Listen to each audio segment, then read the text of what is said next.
ناظرین، حزب اللہ اور حماس نے اسرائیل کو دونوں طرف سے گھیر رکھا ہے۔ دونوں جنگجو تنظیموں کے ہاتھوں اسرائیل کو ایسی شکست ہو رہی ہے کہ نیتن یاہو انتظامیہ سر پکڑے بیٹھی ہے کہ کیا کریں اور کیا نہ کریں۔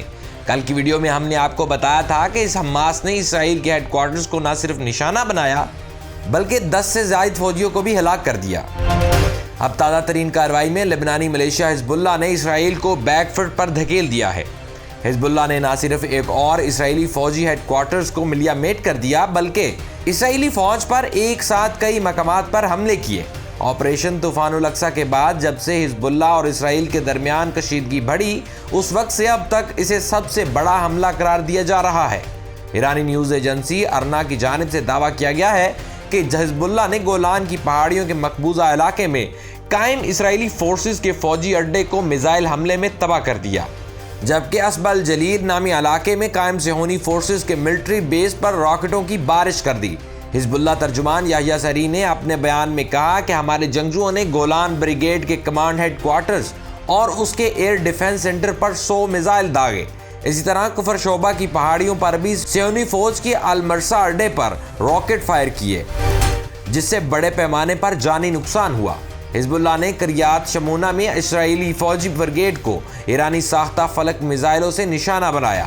حزب اللہ کے جنگجوؤں نے مثلث اتحاد نامی علاقے میں بھی اسرائیلی فوج پر حملہ کیا، لیکن اس میں کوئی جانی نقصان نہیں ہوا کیونکہ حملے کے بعد صہیونی فوجی وہاں سے بھاگ گئے۔ حزب اللہ کی جانب سے یہ حملے اسرائیلی فوج کے حملے کے جواب میں کیے گئے ہیں، جس میں صہیونی فورسز نے حزب کے اہم ترین کمانڈر کو نشانہ بنایا تھا۔ گزشتہ روز اسرائیلی فوج نے مشرقی لبنان کے شہر بیلبیک میں واقع قصبے کی سڑک پر ایک تیز رفتار گاڑی پر میزائل حملہ کیا۔ ابتدا میں لبنانی میڈیا نے صرف اسرائیلی حملے کی خبر دی، جس میں ایک شہری کے جاں بحق اور ایک زخمی ہونے کی اطلاع دی گئی تھی، لیکن جب بعد میں پولیس اور ریسکیو حکام نے لاشیں اسپتال منتقل کی تو پھر مرنے والے شخص کی شناخت حزب کمانڈر کے طور پر کی گئی۔ العربیہ نے اپنی رپورٹ میں بتایا کہ اسرائیل نے ڈرون کے ذریعے تیز رفتار کار کو 2 میزائلوں سے نشانہ بنایا۔ اس حملے میں حزب اللہ کے میزائلوں کے شعبے میں کام کرنے والے میسم العطار نامی فوجی کمانڈر مارے گئے۔ یہ حملے اسرائیل کے ساتھ جنوبی لبنان کی سرحد سے تقریباً 100 کلومیٹر کے فاصلے پر کیا گیا۔ اس سے پہلے جمعہ کو حزب اللہ نے شمالی اسرائیل پر راکٹوں کی بوچھاڑ کی تھی۔ حزب اللہ کے حملے میں مارگلوٹ کالونی اور 2 سرحدی فوجی مقامات کو نشانہ بنایا گیا تھا۔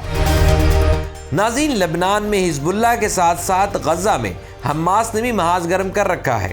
القسام بریگیڈ نے تازہ کارروائی میں اسرائیلی فوج کا ایک اور مرکبہ ٹینک اڑا دیا، جبکہ بغداد اسٹریٹ میں گھسنے کی کوشش کرنے والی صہیونی فوج کو حماس کے جنگجوؤں نے نہ صرف پیچھے دھکیلا بلکہ بھاگنے پر بھی مجبور کر دیا۔